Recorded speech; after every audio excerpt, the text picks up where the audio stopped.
Butler barely wants to play for the Suns and said he would be fine with playing for the Lakers and the Mavericks as well. Of course, he wants to play with Luka Doncic, and he'll play with LeBron James because obviously the old men, there's a bunch of old men running up and down the court.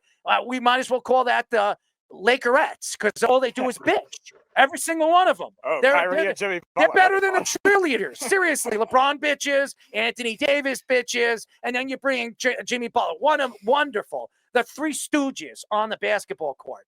I'm not a big fan of that. As far as the Bucks are concerned, he was never going to the Bucks. He's not going to the Grizzlies. Why would you want to go to the Grizzlies? And why would the Grizzlies want his ass when you have to deal with John Morant? You have to deal with enough with that guy. You're going to bring Jimmy Buckets and deal with that? I wouldn't do that. And the Suns, go ahead, take Jimmy Buckets. Every old person they bring. Bradley Beal, bust. And now you're talking about your best player, looking to move your best player because he don't want to be there anymore. So what are you going to have? Kevin Durant and Jimmy Buckets? Give me a break. What a disgrace. And as far as Pat Riley is concerned, Pat Riley makes me laugh, okay? And there's only one reason why he makes me laugh. When Pat Riley speaks and he likes to throw his players under the bus, he does it in public. But when he wants to keep it in-house and he wants to talk about making moves and bringing in LeBron James in free agency, he keeps it on the lowdown. How about just keeping it on lowdown instead of throwing your players under the bus? You like to do that when you're bringing players in, but when a push comes to shove, when you want to throw somebody under the bus and show your fans that you're giving up on a player or the player doesn't want to be there anymore, you throw your player under the bus. What a disgrace. Yeah, I think if it's not to the Knicks, I think one of those younger kind of borderline playoff teams like the Rockets or the Spurs would be a good fit for Jimmy Butler.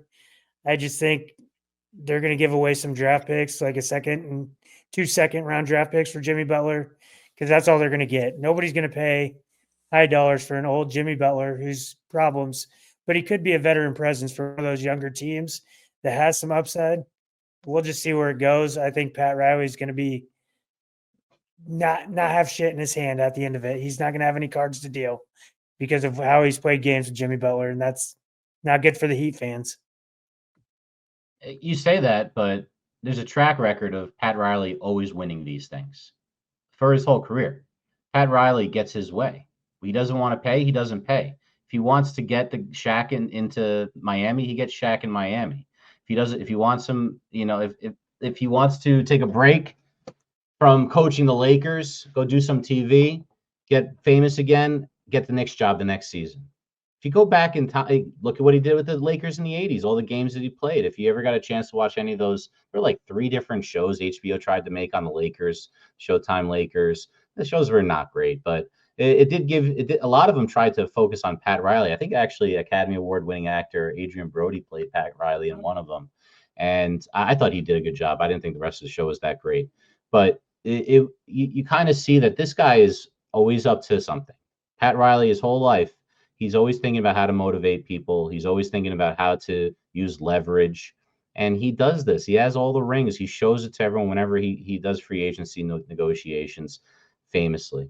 So do I think he's going to lose this one with Jimmy Butler? No, because he never does. He will. What's he going to lose? He will, because all those teams that you're mentioning, all those teams that had all those great players and Dwayne Wade and all those, they're in their prime. They have like one guy in their prime that anybody wants. They don't have anything. They don't have a future. They really don't have anything. So how is he going to win? If Jimmy Buckets is going out there and saying, I'm not extending my contract, I'm just going to opt in to the rest of my contract, he's pretty much telling you to go after yourself, trade me wherever I want to go, because you're not getting much. So how is he winning? He's not going to win anything. He's going to win a second-round pick and maybe a player that sucks. That's what you're going to get. Well, that's all you're going to get. You're not getting a superstar. You know how Riley thinks, though. You know how Riley thinks. He knows that Spoelstra is the best coach in the league, and he knows he just needs to get into the playoffs, and his coach is going to outcoach the next team. And Jimmy Butler's playoff Jimmy They're not making the playoffs without Jimmy Buckets. They're not.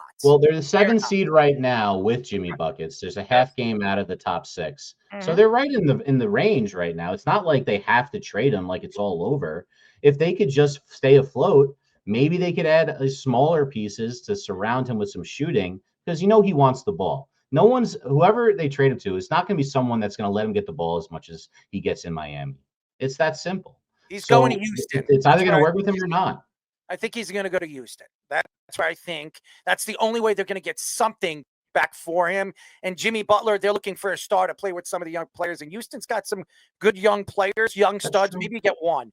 Maybe you get one player for him. It's not going to be somebody that's going to make or break you for the Miami Heat, but maybe it sneaks him into the playoffs. Nothing scary. Jimmy Buckets is a playoff-born player. That guy is the best playoff player I've seen in the last 10 years. I don't think there's anybody comparable to him. He's sensational. He's fun to watch, and he plays a different game when he's in the playoffs.